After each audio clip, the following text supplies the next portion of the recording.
The man at the helm of the helicopter, our friend Chip Tayag, is being hailed a hero. Countless members of the community are telling us he saved many lives by avoiding crashing on I-77. We knew Chip as our helicopter pilot, but he was also a loving husband, stepfather, and an uncle to 13 nieces and nephews. Married the love of his life, Carrie, just 3 years ago. She shared a statement with us today, and I'll tell you it's moving. It says, Chip was the most selfless and loving person I've ever known. We both come from big families, so love of family is something we shared. He was always happy and laughing with that big, beautiful smile that I love to see. He was my best friend and the love of my life. I know this separation is only temporary, no matter how terribly permanent it feels, because I know we will be reunited one day. Chip's wife, Carrie, tonight.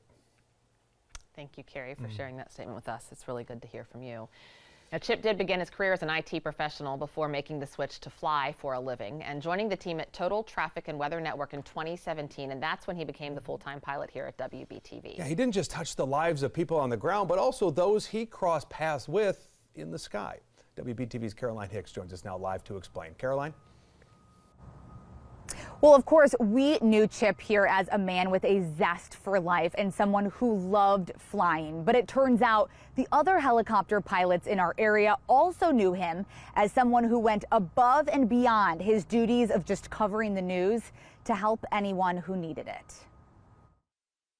When Chip Tayag came to WBTV 5 years ago, he quickly became a trusted, respected pilot to our team, but also to the other pilots with whom he shared the sky. Andy Holt flies the helicopter for Channel 9.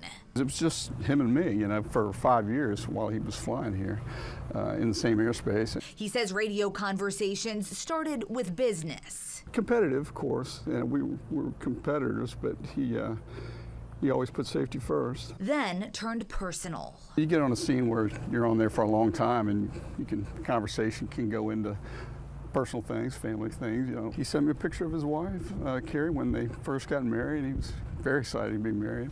What are you going to remember the most about him? His smile. He was always upbeat, always happy, excited to do what he loved to do. That positivity is what Sergeant Craig Varnum is also remembering. He loved flying.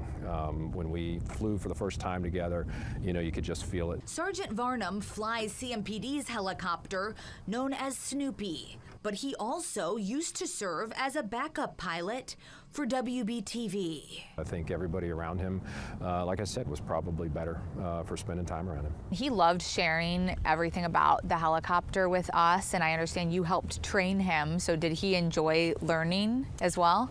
He absolutely did. It's great when you get someone who is that enthusiastic about it, because it kind of snaps you out of your rut, and it makes you feel like it's not a job. Years later, he says Chip used his skills to help CMPD track down a suspect when Snoopy was running low on fuel.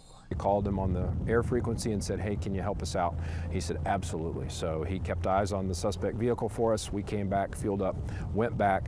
He still had eyes on it, and we were able to successfully catch that suspect. So it absolutely couldn't have done that without him. And while Chip is gone, the way he did things in the sky will never be forgotten. Our call sign is Snoopy 1, and we would simply say, Snoopy 1, we're 3 miles west of the airport headed southbound, and that would be it. Chip would say that, but then he'd say, hey, you guys have a great day. He doesn't have to throw the have a great day on there, but he always did. And both of those pilots tell me they are not surprised, but they are proud of him for his heroic efforts yesterday to clear the interstate. Here at WBTV, we're really going to miss his cheerful hellos from the hangar, but we are really grateful for the time that we had with him. Reporting live at the WBTV studio, Caroline Hicks, WBTV, on your side.